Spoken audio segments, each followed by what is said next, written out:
present here.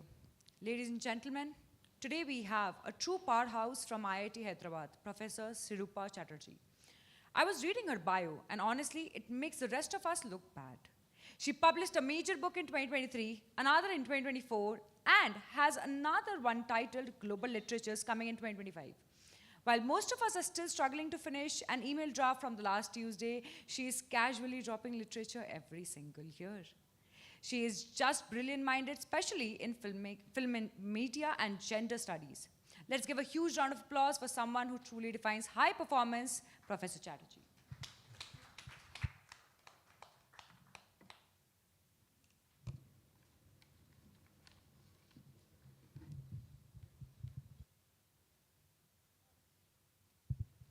Thank you so much for that very kind and generous introduction. Quite overwhelming, actually. So it's my real honor and privilege today to be sharing the stage with two of India's foremost poetic voices, Mamang Dai, who is a Sahitya Academy winner and also Padma Shri, and Siddhartha Gigu, who's again a wonderful poet, winner of the Commonwealth Short Story Prize, a filmmaker, a writer, a novelist. So welcome all of you to this panel where we will be talking about their books of poetry, which came out pretty recently, actually. Mamang was also an IAS officer, if most of you might be knowing, who quit the services to join the creative vocation of journalism and writing. So maybe we'll come back with that to ask you what brings you to writing also. I think that's a very fascinating question, which I thought was there. Much of her writing revolves around her own life and the place she was born in, Arunachal Pradesh, where the flora and fauna, the politics, the history, the myth and folklore, all of that beautifully come together in her writings, in her work. Siddharth likewise has a home in Kashmir. He used to have a home in Kashmir, moved out through the turmoil of the late 1980s. He has made some brilliant documentary films. He's a novelist, he's a poet. And today we have two books from our panelists, our guests here, the poets. Mamang's is The White Shirts of Summer, which came out in 2023. And Siddharth will be reading a book by his late father, Sri Arvind Gigu, who translated the verses, the works of Lal Ded, the famous mythical poet of Kashmir. The book is titled I, a Pot, Desire Home. So without further ado, I will not hold you up more for this. I'm sure all of us want to hear from our poets here. So I'll start off with one quick question to both of them, and maybe perhaps first Mamang, you, and then Siddharth could tell us about the title of the two books. What was the reason that you chose to write about the white shirts of summer? I do see there's a poem by that name in the book, but what kind of associations does it have with the world you come from? And the same question perhaps to Siddharth, that I, a pot, desire home. What exactly would that title tell us about your world from where you come?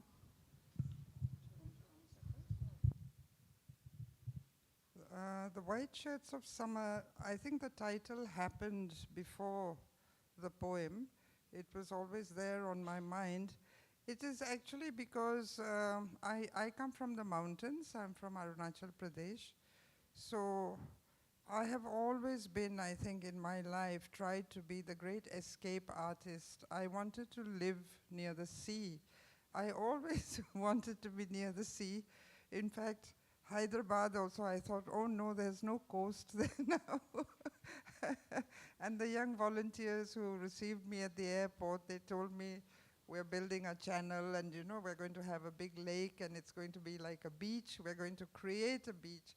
So water, this was my memory of places where I had lived. It doesn't show up in the book as much, but it's about Greece, it's about the Mediterranean. It's just the white shirts of summer.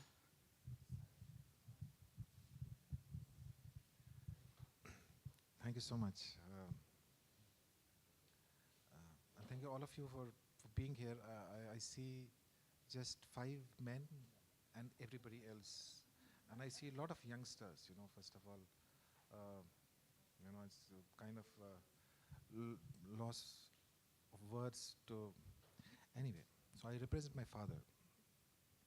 And so typically when I have to explain why I represent him and why he can't be here, so the sentence I have used most often is that I lost him in 2024.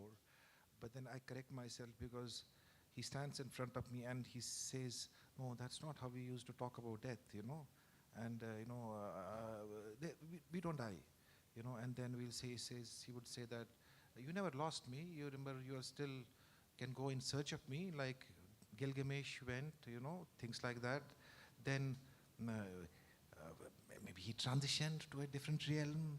He left the mortal soul because as a philosopher, he was a big gambler, he was a smoker, he was a drinker, he was a translator, he was a poet. He was a professor of philosophy, literature, Buddhism. So before dying, there was a time he said, there's only one word, when you have to explain, say he died. Don't say he passed away, passed on, because words matter to him. So we used to, anyway. So I'm sure he's somewhere. He said, represent me well. That was the ICU in Metro Hospital, Faridabad. He was sinking, and then I wished him well, I kissed him. So ever since my childhood, because he taught poetry, and he taught me how to fall in love with poetry. So we were reading almost everything. Hindi, Urdu, English poetry, German poetry in English, French poetry in English. There's a lot of poetry. He fell in love with poetry. Then he himself was right. So I said, I want to become a poet too. I would love to write poetry. So of course, dabble in poetry, do all sorts of things. Then, so Lal Death, you all know, 14th century mystic poetess. People call her mystic poetess, spiritual leader. She has sung these works, and she died very young. 14th century, got married to a family, Kashmiri Pandit family, at the age of maybe 16 or 17, was ill-treated by that family. Then she had to leave that family. Then the legend says that she was roaming the streets of Kashmir because she gave up her clothes, And there is a legend that she jumped into the baker's oven when she saw a mystic arrive, from Persia, And then she came out of the oven, she was swathed in flames, And she has talked about that. And those vaks are an original. Vak means verse, V-A-K-S, perhaps. Vakya, Sanskrit thing. Vakya, vak in Kashmiri, in English verse. So now these are not big verses. These are just 3 or 4 lines in Kashmiri. They're songs, they're lyrical. Because of the nature of the language, you can't translate them into English, So in 1994, my father started this project, Lal Death translation. It's not a translation, interpretation, For year after year, so these 5-line verses, publishing was not the aim, something else, I don't know. Anyway, year after year, then it was notebooks, then I got him a laptop, then he started typing, then it's enjoying, Through the years and decades when he fell sick, he still enjoyed it. Then a time came, I said, let's get it published, people should read it because, there's not too many of such interpretations available. He said, no, forget about, don't publish, just burn it, like that thing. He was that kind of a man. Anyway, so while he was dying, I got it published. I took the liberty of writing an introduction, which is as a son, as an observer. The years he spent, 40 notebooks, and he was enjoying these, translating or interpreting just 4-line verses. 4 lines. How easy it is. Consider a line. Zo chum brahman gargasa. So it means in Hindi, Mera dil karta hai, main ghar jaun. So this is a 20-year-old Laldet in 16th, 14th century, having gone through a bad relationship. They tortured her, and she now, of course, now she's a legend, a mystic, a philosopher, spiritual leader, saint. So the conversations I had with my dad is that perhaps she's none of these, and she's just a 20-year-old girl. And she's been in search of love. She thought she'll fall in love and this family, husband will treat her well, but she did not. And then she's trying to find answers to questions, and there are no answers to those questions. What should I do? How should I live in 14th century? She finds the attire useless. It's cold, and she gives up. And then she, over the years, she attains this status. Oh my God, people start deifying her, worshipping her. So with my dad, was she really 25-year-old saint, spiritual leader, philosopher? Of course, her utterances, her verses are these beautiful, and they have this philosophical content, you know. But at the end of every verse, there is this longing for love. People like us, this love for God. Who knows what God is? You know, searching for love. There is a potter image, you know.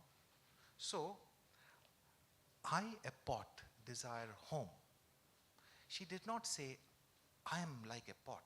She said, I am the pot. And then she says, I'm this raw pot. Oh, jo potter is trying to mold me, but it is raw, and there is water sinking into it, and it can't hold.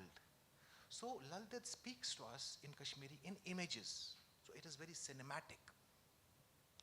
My father said, how do I depict this image? So these are all in English language, within the profound limitations of these two different languages.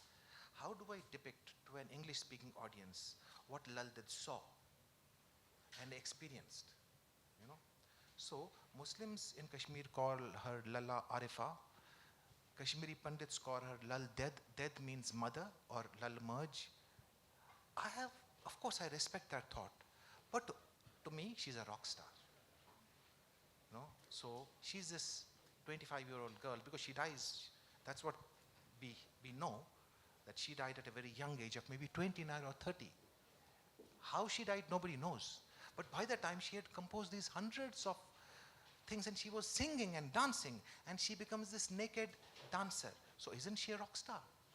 Imagine at a time when Kashmir was going through this insane transition, and there was Islam being introduced, you know, and there is this 20-year-old girl, no clothes, dancing and singing, you know. So on the internet, if you Google Laldet, and if you see images, you will not see a lot of images, only few artists' representation sketches. Some of them, there's a girl naked. Now there are a lot of people, they don't like that thing, you know, because they look at it as a nakedness of different sort. But she's talking of a nakedness of different sort, you know. So the title of this book, A Pot Desire Home, Laldet, Songs of the Naked Poet. So I'm still trying to, you know, as a student of my father, as a student of Kashmiri poetry, as a student of poetry, and as an observer who saw my father year after year, and Laldet, all of you know, these 4-line verses are beautiful. Just one is enough, you know. Thank you so much. I'm sorry I took extra more than this. Thank you. That was a very, an intimate invocation to the times of Laldet, as well as your father's writings of her. So, again, while both your books are, like both the books being discussed here, they are separated by centuries, I must say. And also thematically, the historical contexts are very different. And yet, the similarities that I find in them, there is a certain intermingling of the divine and the human. There is a celebration of the flora and fauna, but there's also a kind of a cataclysmic or a devastation that looms large in the background. So perhaps these are also descriptions or an awareness of the homeland from which these poems are being written. So, and as you know, people as poets reading these verses now, Mamang, you having written it and you are reading what your father translated, but I was just wondering if you would want to tell our audience that what kind of an emotion do you think about the homeland really? I mean, if you had one wish or perhaps one ideal about the homeland for maybe each of you, what would that be? And if you'd want to read out something from the book, that's equally welcome, I believe, for all of us. So.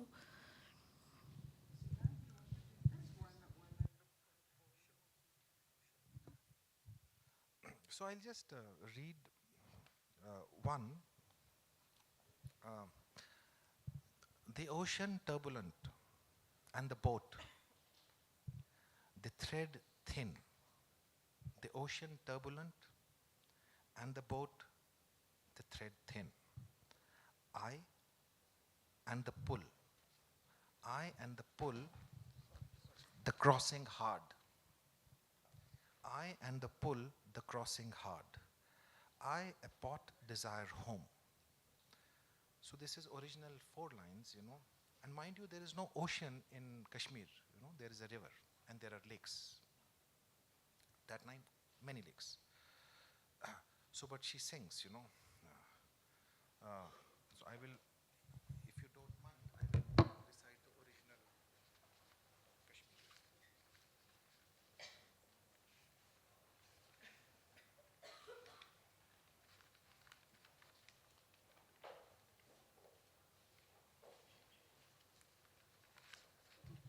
Yeah, I got it. Ame pansadras navichas laman. Just 4 lines. Ame pansadras.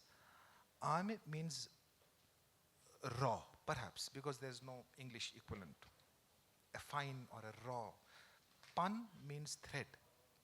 Navi means now, kishti, boat. Laman, pull. So the image of this line is Ame pansadras navichas laman. I'm pulling a boat in a stormy water body with a thread, using a thread which is very fine, about to break. Kati boje daimyon, but I'm struggling. Metidi hetar. Now there is a prayer. I wish, shayad, Lord, God, all I want to do is cross over to the other side. There is this boat, there is this river, it's a stormy thing. There's a stormy water body, it's like ocean kind of a thing. Now all this this is the image which is conjuring, So that is the difficulty for a translator to, how does that person translate not a language which is through words, but a language which speaks through images. That's true for Tamil, Sanskrit, Kashmiri especially. Amen, Taken, poems and shaman. Then she's using a simile that there is this raw pot, but the potter is not able to finish it because the more it needs sun and warmth, there is water getting into it. So that's the image. And then she says, with all this thing, struggle, can't cross this potter, not being finished. Zu chumberman gargasa. Then she seeks refuge. Oh, all I want is to go home. Perhaps on the other side. So that's the image. So a lot of people who have translated have used literal translation. My father, what he tried to do, which is like this untranslatable thing, which cannot be translated. The moment you translate is that it kills that thing. So he said, I'm not a translator, I'm a negotiator.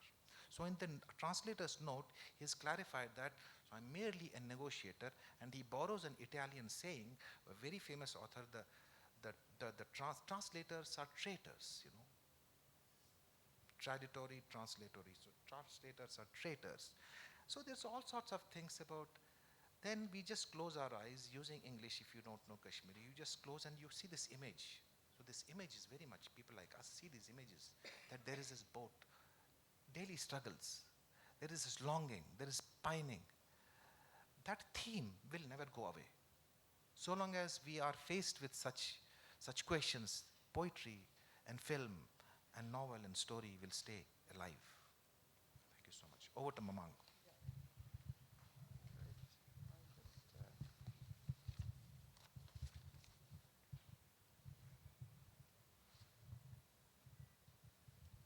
you're talking about a sense of belonging and home place. You know, hometowns are always a place, I think, it's a kind of love-hate relationship. You start out by wanting to leave it at any cost, you know, and then you go out, and after you've seen many things or experienced ups and downs, then there's always a kind of return, you know. This is a poem. It was in River Poems, and it has provoked a lot of questions because I started with a line that small towns always remind me of death. And people said, how could you say such a thing? Also for students studying this poem, there are references to a lot of our mythologies, you know, but it's not in your face. They are poetic images which also drew me back, in fact, to Arunachal Pradesh because of the, not just the natural beauty, landscape. You can have that in any part of the world, actually. In Peru, for instance, or if you travel the Mediterranean, Scottish Highlands, everything is haunting and nostalgic. But this is also imbued with the stories of the land, which I discovered. And we don't have a word, you know, like nature for nature as we talk in environmental concerns. And also we don't have a word time. You know, time is kind of referred to by certain images and, you know, the sun, a flower drooping after 2 in the afternoon, things like that, or the movement of the sun. It's depicted, it's not chronological time. So some references here to a mythical land that we came from called the land of fish and stars. So I'm just kind of introducing that because it was in a poem, but this poem was actually written for an aunt, or at the time an aunt, she was very young, quite a well-known beauty in her time, and then she died in Delhi, so at that time it was a long journey bringing the body back home, you know, through ferries, and we were waiting in my hometown, Pasighat, and I remember my uncle, her husband, he was like combing his hair as if, you know, nothing had happened. He was preparing for something. It was a kind of defense mechanism at that time. But that image also stayed with me, and this poetry came about. Small towns always remind me of death. My hometown lies calmly amidst the trees. It is always the same in the summer or winter, with the dust flying or the wind howling down the gorge. Just the other day, someone died.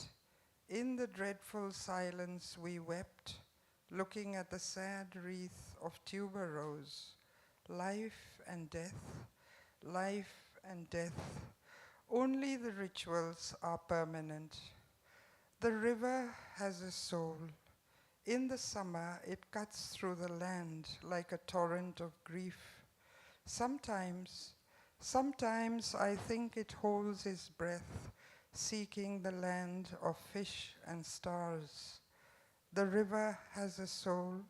It knows, stretching past the town, from the first drop of rain to dry earth and mist on the mountain tops.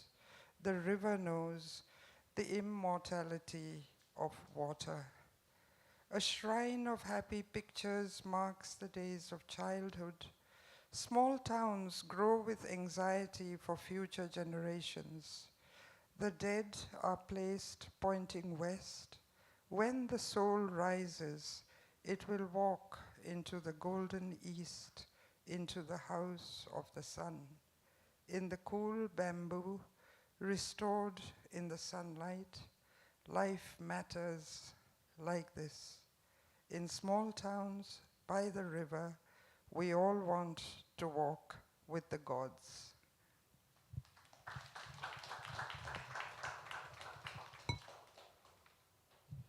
Thank you so much for that beautiful reading, Mamang.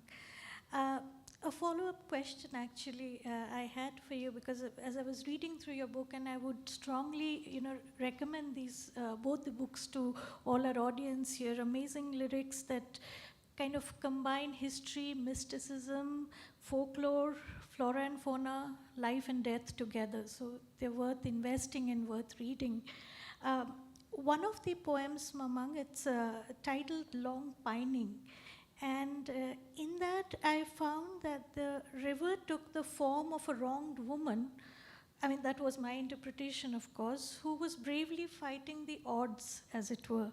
So I just wanted to read out a couple of lines from it, not the entire poem, and then probably ask you what I thought about it. So, Long Pining, that's the title of the poem. Long pining river, river, where emerald, it's your color. Time may turn black sometimes, like this night, dying, dying. Wear firelight for your hair, and an earring of teardrops glistening in the air. The river sort of becomes the symbol of this wronged woman, is what it appeared to me. And I think there have been quite a bit of work surrounding, your writings and the understanding of ecofeminist ideas. I was just wondering, what is your take on the whole issue of feminism, empowerment, women's empowerment in the present times? It's a complex question, but again, as a woman and artist from India in the present times and a woman representing Arunachal Pradesh also, how would you look at the whole issue of empowerment, feminization, womanhood in the present times?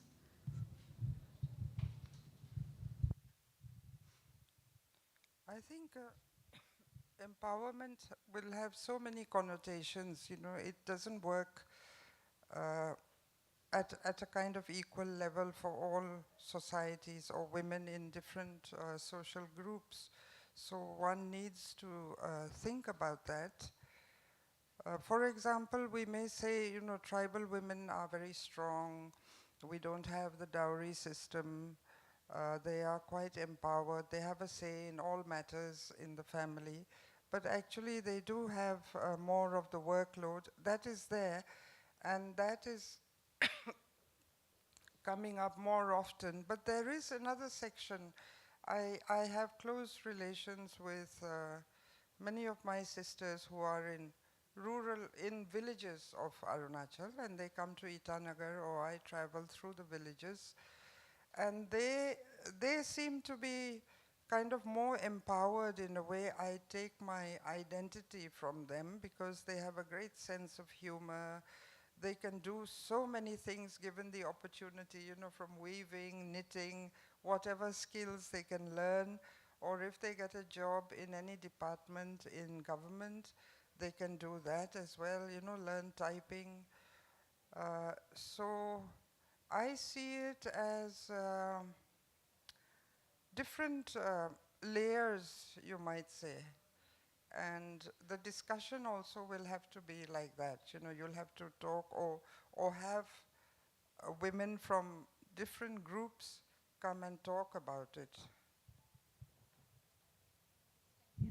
Thank you. Yeah. Maybe I'll move on to the next question with Siddhartha, actually. Because Lalde's poems, the works, they intermingle so many themes. So I was wondering how your father, he viewed this sort of a universality of themes, the huge number of ideas that came together in Lalde. Did his interpretations change over time? Because he calls this an unfinished work, right? By the time he was completing whatever he wrote. And especially because, at other platforms you spoke about the very many changes, the times of immense, flux that your lives went through. How did your father's interpretation of it work through the poems of Lalde? Because it's also a lifetime of creation, as you mentioned. So would you want to add something to that? So the honest answer, Srirupa, is that I really don't know. Because I have, so when the book was being, now that we decided to publish, Om Books published the book, and my father was that time not in the best of his health, and so I wanted him to answer this question because in his earlier books, he's all written those books, his introduction, preface, all that stuff. So I said, can you do a one-page introduction, or maybe a couple of pages introduction, introducing all the journey and how you... He said, sorry, I can't do that. Then I said, let's try, so forget the laptop because he was not able to use, so he was going through normal pressure hydrocephalus, which is a neurological condition.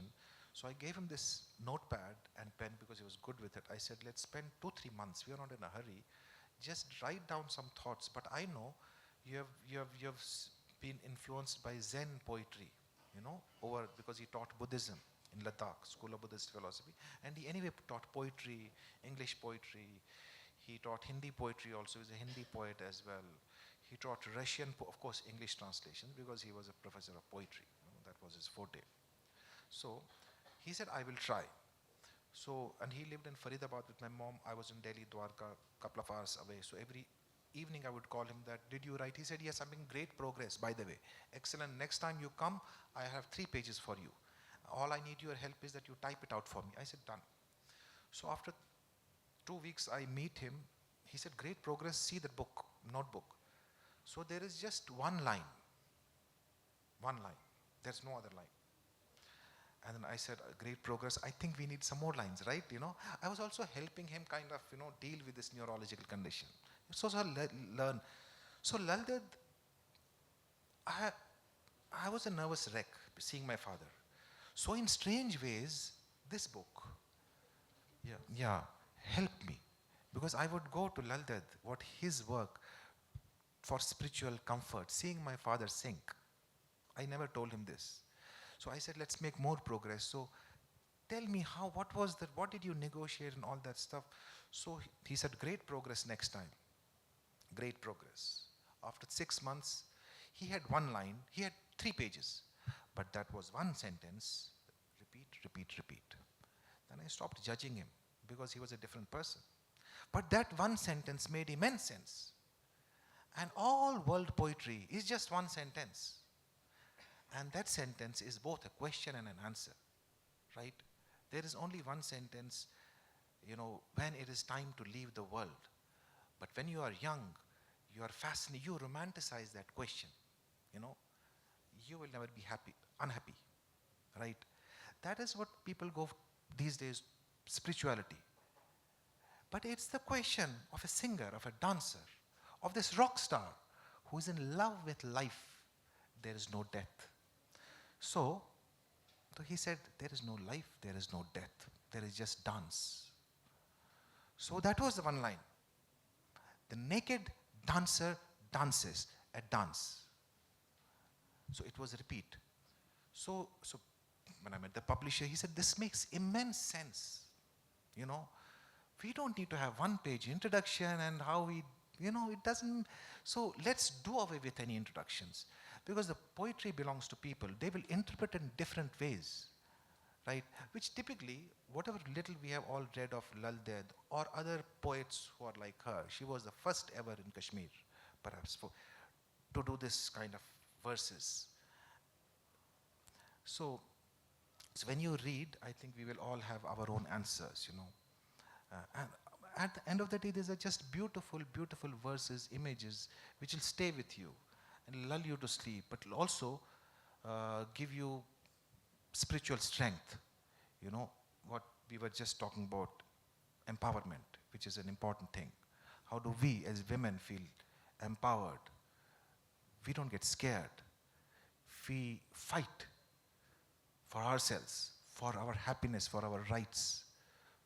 That's what this teaches us. 14th century, 4 lines, rebelling against every order, against every mystical order which tried to, permeate the valley of Kashmir. But she's singing of love. So that question, the answer to that question is just one word, is love. So,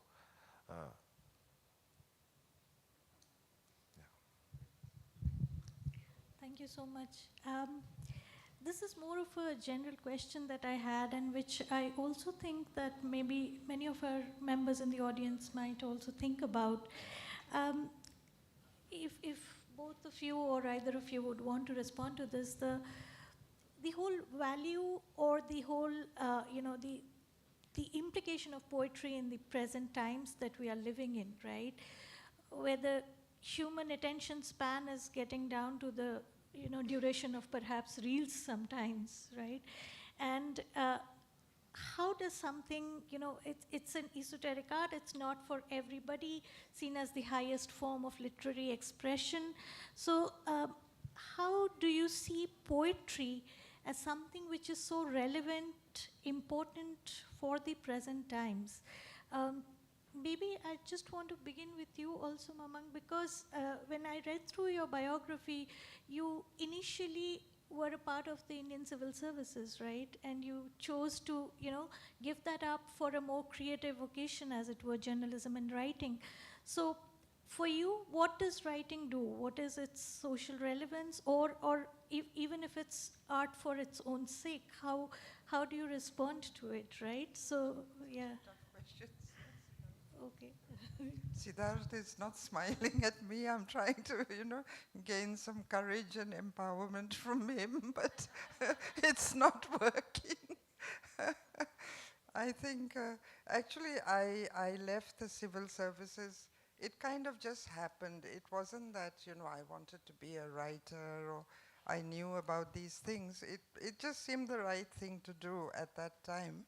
I felt I wanted to do some other things, and then I might be trapped in the academy. But anyway, I seem to have taken the long route. My friends tell me if you had stayed, it would have been so much easier to do a book release and, I would have been a little bit richer also. I could have functions. But I just happened to take the long way. My years as a journalist was good because I like to investigate and do research. So reporting, I was always looking for evidence, political reporting especially. And then poetry, I think, during COVID times, during the pandemic, I found that it was really like a blow to the heart, just the thought that people were under lockdown. And it happened very soon after August, 15 August of the previous year, then COVID came round the next year. So in a way, we were looking at 2 lockdowns, and I was feeling really distressed, like everyone became so obedient. We were under lockdown, and if any government were to use this as a precedent, apart from, the distress of being ill and the actual fear of falling sick, it was like you could say this is for the public good, and everyone would have to obey. It was kind of a dystopian image I was having. Then came around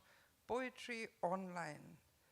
So that was like a lifeline. We started reading left and right, and I'm not a very social media type of person, but I looked at all the, the poetry going on, and I heard the great Jidi Majia from China reading online, and he said something like, it was an ode to humanity, and he said, now is the time, when Italian tears should blur Chinese eyes, because there was such a war of words also. You remember with, what happened in this Institute of Virology. Wuhan was very much in the news. Then there was again threat of trade tariffs, this, that. So it was so unnatural. And he said this is the time when moans in London should make guitars in Spain whimper. And it was such a broad across the globe. I thought, this is wonderful. This is what poetry does. It can actually save your life, or it can give such meaning and such meaning again, to what it means to be a human being, a new understanding, that kind of thing. At the moment, poetry, because I write in sort of, there's a lot of imagery, I feel. Uh, this is kind of trying to look at my own poems, and I have asked people after reading, everyone says, "Oh, you read so beautifully, it was so nice listening to you." I asked a good friend, professor in DU, I said, what is it? They're not listening, they're not interested in the content, because we're thinking, and you think you're being a little bit of a philosopher, or verses like Rumi, or even, what Siddhartha's father has done with Laldeed, all these beautiful thoughts. Maybe I'm not condensing it enough, or it's just the aura of the poetry, but that is the way one writes. Though at the moment I'm trying different type of verse. For example, bitter tea, cold winter morning, the days are good, just loving my dog. And that's it. I'm writing only short verses now.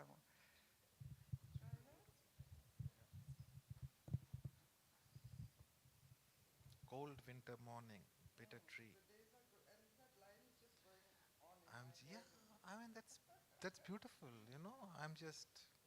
Now some empowerment is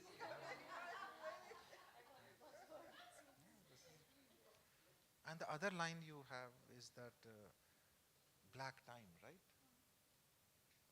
Black time. Yeah, black time. I mean, there's nothing to reflect, think, or you just close your eyes and just it's an image. I think just for the love of poetry. All of us, I think, we start writing poetry when we are young. Some of us forget it. Some of us continue with this mad, mad, mad love for poetry. And then, of course, I think these days, because you mentioned Instagram, especially young people are on that. Half of us share those beautiful lines, right? Sometimes Urdu, and these sometimes there's some ghazal singer is singing a couple of lines, or Hindi, or this is just, and then we share, and those becomes viral. At least now you have Instagram. It's a great thing. You can share with your friends. Sometimes you have these 4 a.m. friends. Something touched your heart. Let me share, and then you have a like. Oh my God! Thank you so much. I mean, it stays with you. I'm sure, Mamang, you should also join us on Instagram. We are kind of, you will love. I don't know. I'll teach you, and it is really fun because all these lines, I think all of us will benefit, because nobody wants to buy books. Well, come on, I'm feeling very bad for that Oxford bookstore downstairs because he must have taken one huge vehicle thinking that, but no matter. So long as it reaches. So Instagram, I'm telling you, Mamang, if I may use the word these days, Mamang, is called viral. I love that word. It's supposed to be this viral fever, but it's like, oh my God, who is this boy? Yeah, But it's good to share. of course it is good to share, of course. Yeah, let it share. Yeah, and then some people steal it. They will say, this is mine. But that's all right, That's all right, Yeah. Thank you so much. Yeah, that's very interesting. Yeah, perhaps with a wider reach, if possible, I think we would really love to see more poets. Just one question, Siddhartha. I was just thinking that Laldeed, or Lalla Arifa, right, as she's known in your parts in Kashmir, she symbolizes this sort of a historical tie between two communities, right, which have, again, historically been so much put at loggerheads, both in imagination and perhaps reality too. How do you look at the synergy which this poetry creates, right? Her kind of vox creates for these communities. See, the problem with humans and human nature is that everybody loves poetry. and we remember a lot of poetry. We recite it, we celebrate it homes and, but we don't learn from poets. Although we want to, you know. There are poets who have talked of love, but love in the context of war, Let's not hate each other. Everybody is singing of love. You remove love, there is no poetry, But none of us learn, So a poet sing of love and unity and peace and happiness, and holding hands and walking into the sunset together. This romantic image. Why is there still that hatred? And the moment you walk out of because, so unfortunately, in Kashmir also, if you have somebody like Lal Ded, who in 14th century taught us, how precious love is and how simple it is to just fall in love. Because she had a bad marriage. Now that bad marriage is a bad society, because if there is violence in households, because she was ill-treated. One person, a woman, was ill-treated, and she took refuge in poetry. And then she sang of, and the same, it's a society going through bad marriage right now. But we still don't learn unless, what I think Plato said, or Aristotle, these, monk comes from the civil services, she's been administrator and things like that, which is great. I wish half of the parliament is all poets, Or agar, kuch the aise jo shairi, they will never, if you have writers and poets in the parliament, you really think that they will ever give those speeches which typically, and society will be divided? So, and if ever, trying to romanticize it. Now, you don't need armies. Let all the armies and the security force of the world, let them fall in love with poetry. So they might start war of words, which is a better war. Which is a better war. But this is only people like us who are romantic people, who will die this hopeless romantics. What Mr. Kailashji said yesterday, and he's a Nobel laureate, he left us with that message. But I'm sure there'll be 10,000 Kailashjis and people like us who want is this love and bonding, like we have here right now, or we had last 2 days. But what about, we should have these festivals inside the parliament and inside the assemblies, these festivals wherein there's this talk. Forget economy for that matter. Even climate change, let nature take, but let people fall in love with each other in a country like India, and perhaps the whole world, is my hope. Thank you so much.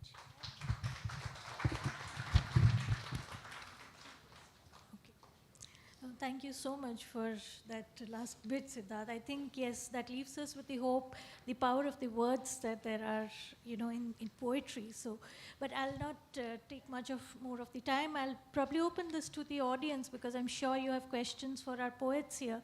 So if you have any questions, do please ask.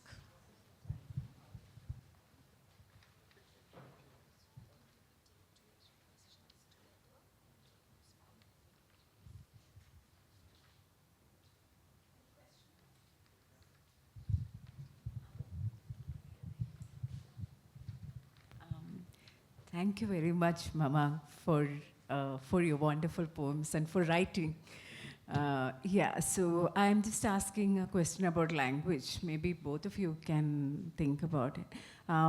It's like, the title I was thinking about, Indigenous and Endangered Languages. And we began the session with a discussion on the idea of home.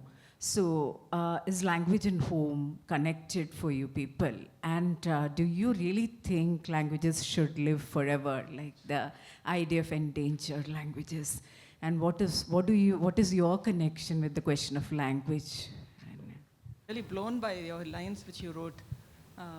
But I have a comment now, not exactly a question. In terms of putting poems out on Instagram, I feel that books should coexist with the lines that you put online. because we always have it forever. You know, those go better in the archives. Whereas what's on the net could get destroyed any day. As long as satellites are going around, you'll have Instagram. You know, so to face these consequences, we should have the books, and the beauty of books is it's forever. And moreover, learning from your dad's few lines is because of what he wrote. Those lines was in a book, right? So those come with associated feeling. This is very different from what you put out in the digital media. Thank you. Taking your question about languages, I feel very fortunate that I still speak my mother tongue, Adi, you know, so it gives me a new insight. But there is an older Adi which is used for the ritual chanting, which I can't understand. I have to ask someone to translate for me. So I think that might have been more beautiful and poetic, you know, the ritual chanting. But we don't have a script. Most of the languages in northeastern region, like Meghalaya, Nagaland, we don't have a script. So this is a problem with our mother tongue because most of them are listed as endangered. Okay. Now we have the Department of Tribal Studies in the university, and also independent scholars, linguists, who have been working with Unicode, and they've devised a new script for some of the languages. Now, Arunachal is full of different languages. The medium of communication, in fact, is Hindi today. It's become very popular. But I hope the languages will live, you know, because it is everything to do with your culture, your identity, your feeling as a person from that part of the world is also very linked to the language. If you hear someone else speaking it, you know immediately, oh, you're from that part, that kind of thing. Writing in English, though, also, I must say, has not been a drawback or a problem, because whatever I've wanted to express, the nuances, I can do it in English, or I feel, you know, it's all right. Maybe it's my limited English grammar or whatever, but still, I feel it has been quite sufficient for my imagination, English as a language.